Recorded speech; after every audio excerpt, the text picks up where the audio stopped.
सुधीर, सुधीर, अरे बघ ना, आज आपण देवळात आलो, आजच ही मुलगी सुद्धा इथे आली। हे बघ, तुला विधी करायचा नाहीये ना, नको करूयात आपण, पण आपण हिचा सांभाळ करूयात ना। अरे दत्तक म्हणून नाही, आपली मुलगी म्हणून सांभाळ करूयात हिचा। आता किती निर्धास्त आहे बघ ती माझ्या कुशीत, देवीने दिलेला प्रसाद आहे हा, मग आपण का अभे राहायचा? सुधीर, नेऊयात ना आपण हिला, नेऊयात।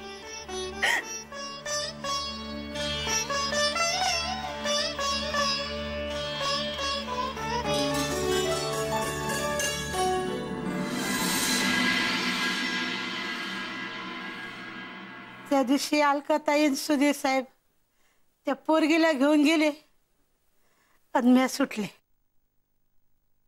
पण मग 2 दिवसात लगेच देवळात पोलीस आले आणि त्यासनी बघून मी जाम घाबरले हो। आणि त्यानंतर मग मी देवळात कधी आलेच नाही बघा। तो सदा मला म्हणला की ते बाळाची, त्या पोरीची चौकशी करत होते। त्या रिक्षावाल्याने मला देवळात बघितलं होतं, तो सदा म्हणला की आता तो रिक्षावाला पोलिसांना सांगणार, पोलीस तुझ्यापर्यंत पोहोचणार, आता मी काही सुटणार नाही म्हणून। पण हे सगळं सदाला कसं कळलं? ती बाई जेव्हा ते बाळ माझ्याकडे देऊन गेली तेव्हा सदाने हे पाहिलं, पण ते मला ठाव नव्हतं। मग तो सदा मला पोलिसाच्या चौकशीपासून वाचवायचं म्हणून इथं घेऊन आला त्याच्या घरात, तेव्हापासून मी इथंच राहते हो। बाई, मी आता जे काही तुम्हाला समज सांगितलं ना, ते समज खरं सांगितलं, देवीची शपथ हो। ती बाई म्हणली या पोरीच्या जीवाला धोका आहे, मी आता तिला सांभाळू शकत नव्हते हो, म्हणून मग मी त्या जोडप्याचा स्वाधीन केला ना तिला। त्या पोरीच्या चांगल्यासाठी समजा मी केलंय, माझा काही बी स्वार्थ नव्हता हो। मला तुम्ही पोलिसात देऊ नका। शांताबाई, तुम्ही माणुसकी दाखवली, माणुसकी दाखवताना तुमच्याकडून चूक झाली छोटीशी, पण गुन्हा नाही घडलाय। मला देवळात घेऊन आलेली बाई कोण होती? तुम्ही ओळखता का तिला? ती कुठे राहते आणि आता? नाही पोरी, ते मला काय बी ठाव नाही ग। तुम्ही या मुलीला ठेवून घेताना साधं तिचं नावही विचारलं नाही, मग पोलिसांना काय सांगितलं असतं? म्हणाली जाऊ देनात, 20 वर्षापूर्वी घडलेल्या गोष्टीची उलट तपासणी करण्यात आता काहीच अर्थ नाही। पण शांताबाई, खरंच तुम्हाला आठवतंय का ती बाई कशी दिसत होती? काहीतरी आठवत असेल?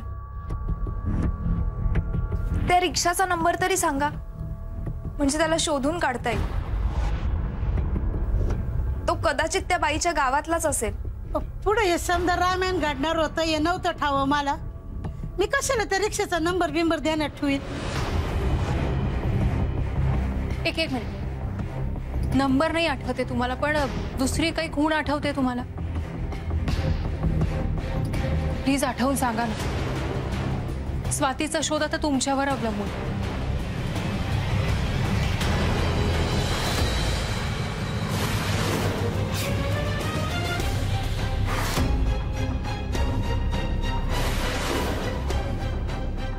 हा,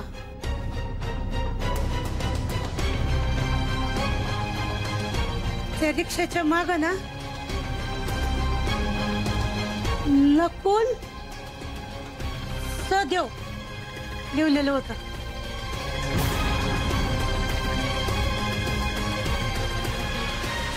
great, thank you Shantabai, thank you so much. तुमच्या या एका क्लूमुळे निदान आम्हाला एक दिशा तरी सापडली आता। थँक्यू ताई,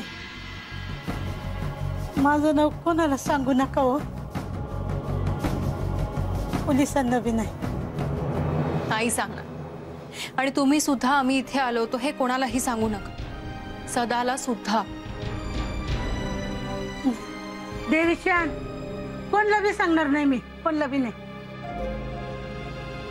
एक मिनिट.